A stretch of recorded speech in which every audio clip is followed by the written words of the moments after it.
What most people misunderstand about empaths is that they do not attract people only because they are kind. They attract people because they carry something many others have lost: peace, warmth, emotional depth, and a quiet kind of strength. Their presence reminds people of what is possible inside a human being, but it also reminds some people of what they abandoned inside themselves.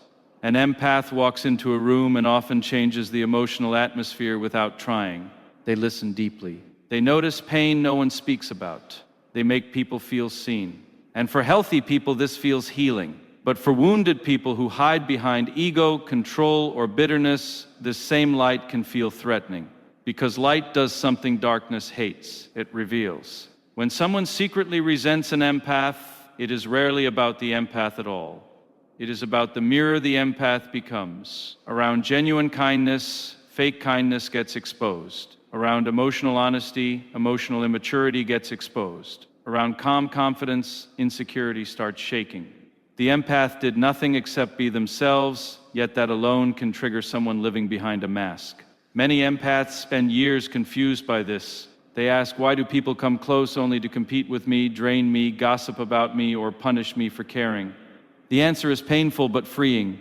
Some people are drawn to your energy not to love it, but to consume it, not to celebrate your light, but to stand near it while secretly hating that they cannot create it themselves. This is why some people praise you in public but resent you in private. Why they seek your comfort, then disrespect your boundaries. Why they admire your peace, then create chaos around you. They want what you have, but they do not want to become what it takes to build it. And this is where many empaths make their biggest mistake. They think more love will heal hidden resentment. They think more patience will transform jealousy. They think if they explain themselves enough, they will be understood. But resentment does not heal through access. It often grows through access. Your light is not the problem. Their relationship with their own darkness is, the moment an empath understands this, everything changes. They stop taking strange behavior personally. They stop chasing approval from wounded people. They stop confusing need with love. And they begin protecting the very energy that once made them a target. Because being empathic does not mean being available to everyone. Being loving does not mean tolerating sabotage. And being kind does not mean ignoring what energy is telling you. Some people are sent into your life to receive your love. Others are revealed by how they react to it. An empath's light naturally attracts people because light is rare. In a world where many people hide behind masks, emotional walls, and constant distraction, someone who feels deeply and cares sincerely stands out without even trying. There is something calming about a person who listens with presence, speaks with honesty, and carries warmth that cannot be faked. People feel it before they understand it. Healed people are drawn to this energy because they recognize it. They have done their own inner work. They know what pain feels like, and they know what peace costs. So when they meet an empath, they do not feel threatened. They feel respect. They appreciate depth because they have depth. They value softness because they learn that softness is not weakness. Around an empath, healed people often feel safe enough to be real. These are the people who do not need to compete with your kindness. They do not punish your honesty. They do not misunderstand your boundaries as rejection. They can receive love without trying to control it. They can admire your light without needing to dim it. Healthy people are inspired by what is genuine, but emotionally wounded people are also drawn to the same light for a very different reason. They may carry emptiness they never faced, shame they never healed, anger they buried under charm. When they come near an empath, they feel warmth, attention, and emotional safety. For a moment, your presence gives them relief from themselves. It feels good to be around someone who can hold space, understand pain, and offer compassion. Yet the same light that comforts them can also expose them. Your honesty can reveal their manipulation. Your calm can reveal their chaos. Your emotional depth can reveal how disconnected they are from themselves. Your kindness can reveal how harsh they have become. This creates an inner conflict inside them. Part of them wants your energy. Another part resents what your presence awakens. That is why some wounded people come close, then pull away. They admire you, then criticize you. They seek your support, then disrespect you. They feel better near you, but they do not want to face why they feel broken without you. Instead of healing themselves, they may blame the person who made them aware. Many empaths become confused here. They think love should always be enough. They think if someone is drawn to them, it must mean good intentions. But attraction is not always healthy. Some people are drawn to peace because they want to learn it. Others are drawn to peace because they want to consume it. This is why discernment matters more than attention. Not everyone who enters your life deserves access to your heart. Some are there to grow with you. Others are there because your light temporarily eases the darkness they refuse to heal. The truth is simple.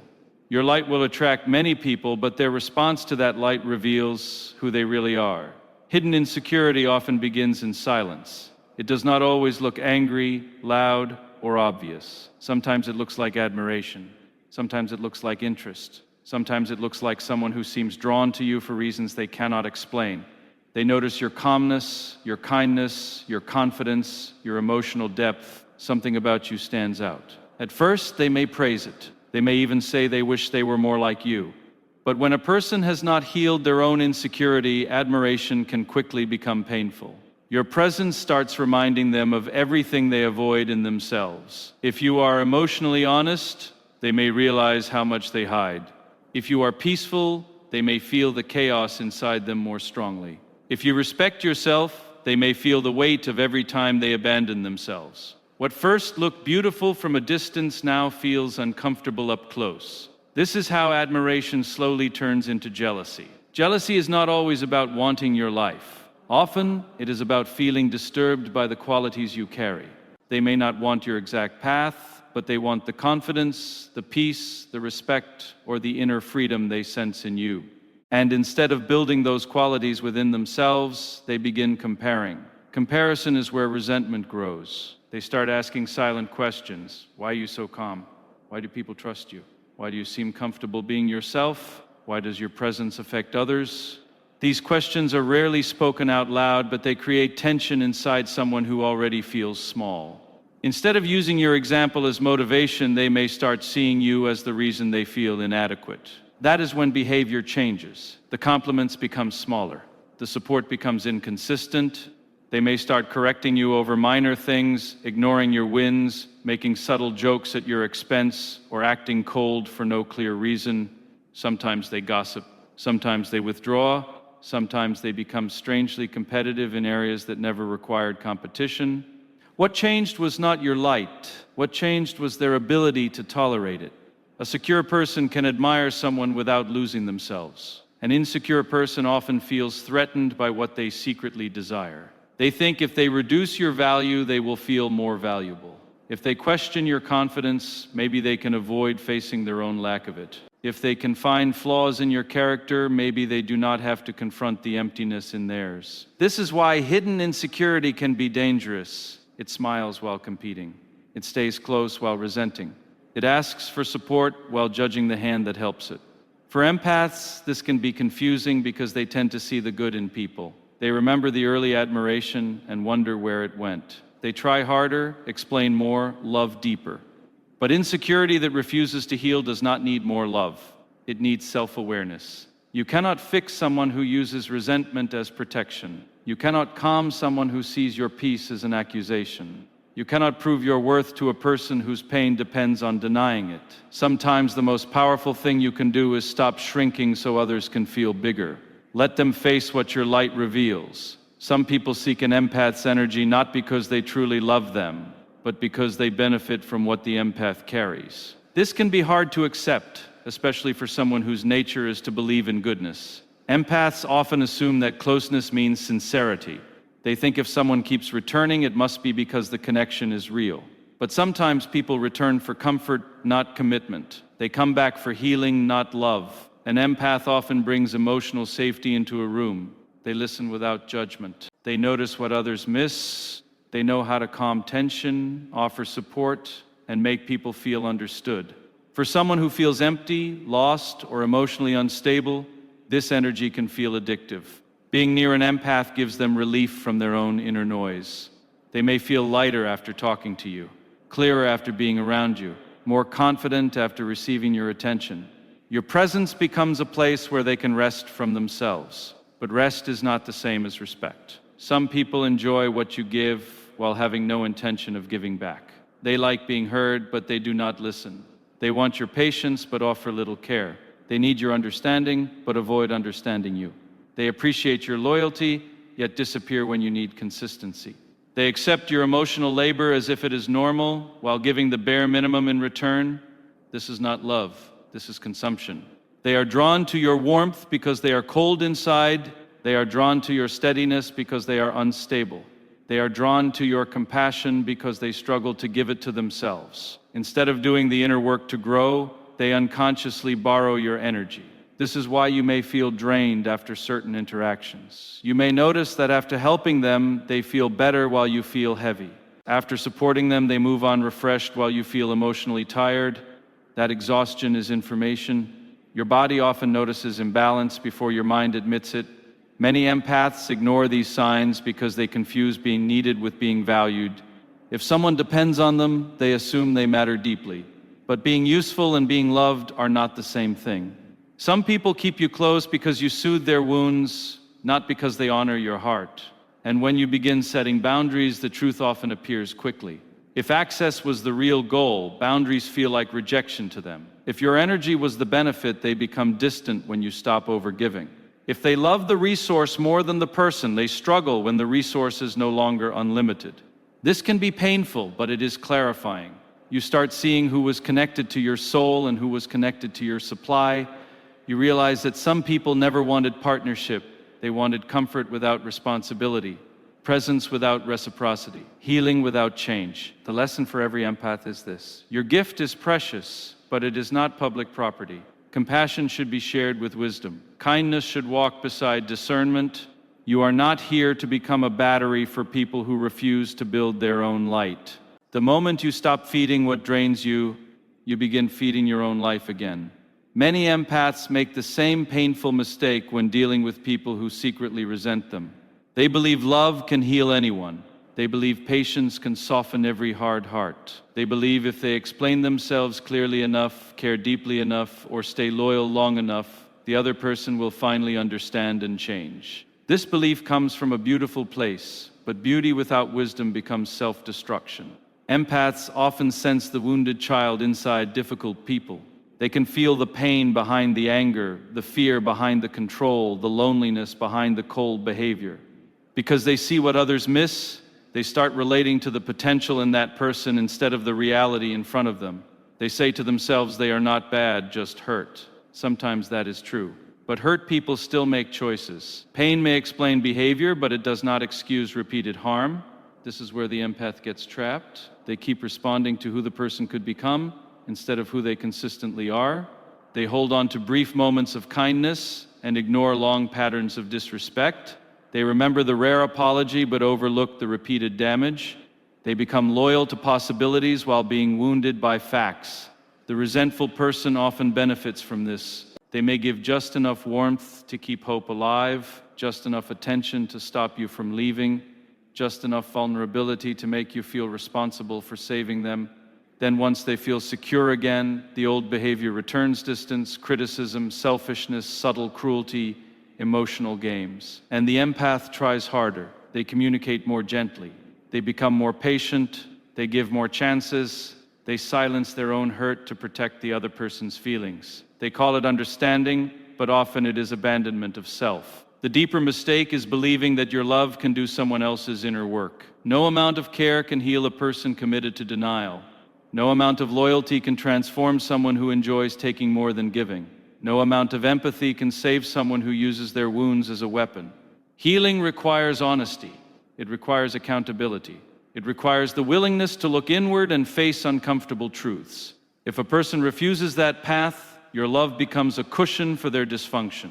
This is why many empaths feel exhausted and confused. They gave everything pure they had, yet nothing changed. The reason is simple. Love can support growth, but it cannot replace choice. You cannot choose maturity for someone else. You cannot choose integrity for them.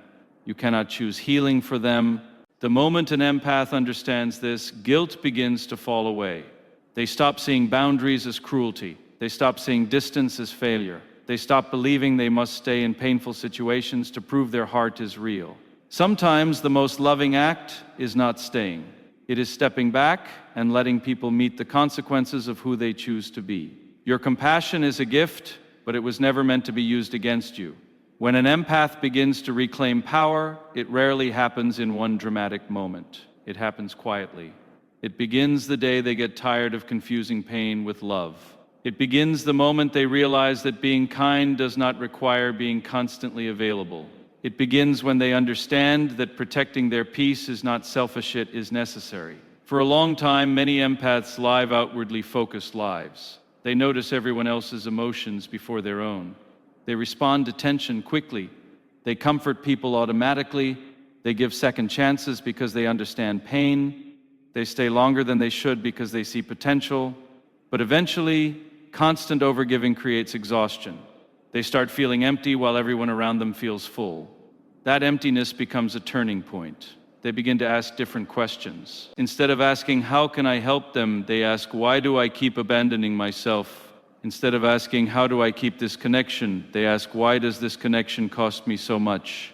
Instead of asking, "What do they need?" they ask, "What do I need?" That shift changes everything. Awareness is the first layer of power. The empath starts noticing patterns they once ignored. They see how certain people only call when they need something. They notice how some conversations always leave them drained.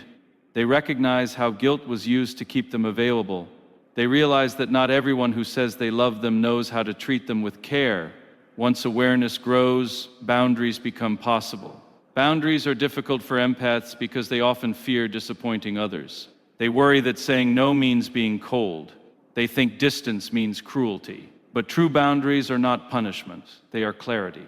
They teach others where your limits are and teach you where your self-respect begins. A boundary can sound simple. I can't do that. That behavior is not okay. I need space. I'm no longer available for this pattern. These words may seem small, but for someone used to self-sacrifice, they are life-changing. Some people will respect your boundaries. Those people value you.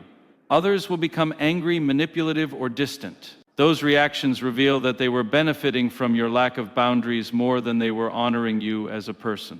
This is why boundaries are powerful filters. Protecting peace also means accepting solitude when necessary. Many empaths stay in harmful connections because silence feels lonely. But there is a deep difference between being alone and being depleted. Peaceful solitude can restore you. Toxic company slowly erodes you. As power returns, the empath stops chasing misunderstood relationships. They stop over-explaining themselves. They stop proving their goodness to people committed to misunderstanding them. They become calmer, clearer, and harder to manipulate. They still love deeply, but now they love wisely. They still care, but they care without self-betrayal. They still help, but not at the cost of their own stability. This is the real transformation. The empath does not become cold. They become conscious. And once an empath learns to guard their peace, the people who fed on their softness can no longer reach their light.